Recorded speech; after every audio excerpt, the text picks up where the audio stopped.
Gibberish Explained, a wide-angle view of philosophical minutia. Welcome to the deepest hell.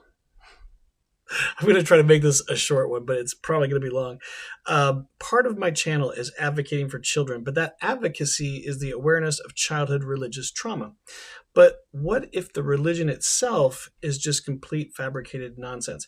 After all, as an atheist activist, I agree with every single religion about how they feel every other religion is wrong. So I am in complete agreement with every single religion right down the line about each of those religions' feelings towards all the other religions.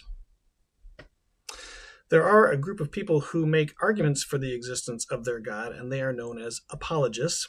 I have an upcoming live stream with a Christian apologist, and so that's a little bit intimidating. I've never done anything quite like that before.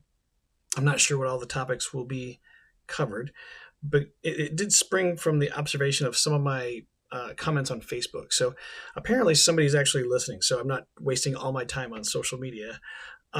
So somebody's paying attention. I already have my strategy employed. I'm going to obviate the need to talk about any apologibrish.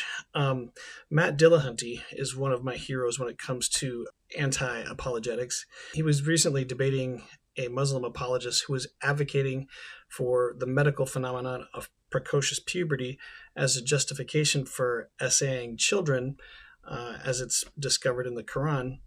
He felt so confident in his argument against this essay, Matt Dillahunty did, that he simply outlined ahead of time what every aspect of his argument was going to be and just let the Muslim apologists make a fool of themselves. And that's what's going to be my strategy as well. I'm going to just let everybody know how I approach it. You don't have to tell me how your God thinks, any attributes of your God, any redeeming qualities. You don't have to really go into anything about God unless you can actually show that God exists in the first place. So my first order of business is going through and finding any reason to believe a God exists. I know of no evidence, and I know of no logical, rational argument that can show this to be in existence. I never have. We'll see what happens. One of my friends, Derek Cruz, put a meme up recently, and I think it kind of summarizes what I'm talking about. I did this other apologist wrong on Facebook. I was just thinking about this one time. And I felt kind of bad about it, like I was moving the goalposts, because he was operating in philosophical minutia, some mundane, ridiculous argument about some pedantic, esoteric nonsense. And when I engaged him like 2 or 3 levels above, about a 30,000 foot view.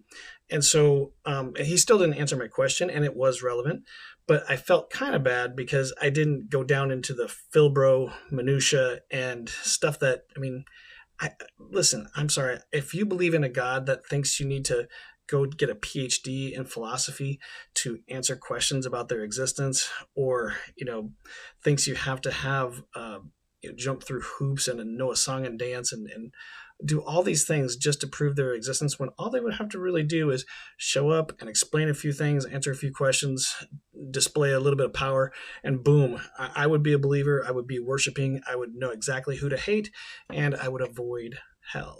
I feel like sometimes apologists are rearranging furniture on the Titanic. They use definitions that aren't in everybody's vocabulary. They often dodge.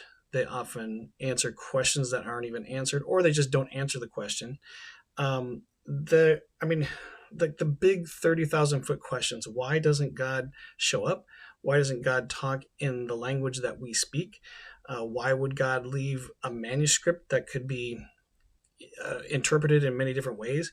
Why doesn't God interact with us like he did back supposedly in the Old Testament, when every day there was manna from heaven and people were talking to God all the time? I absolutely call bullshit.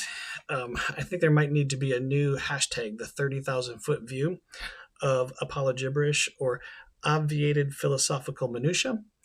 You guys, I appreciate your time. Sorry this wasn't as short as I was hoping, but thank you for watching The Deepest Hell.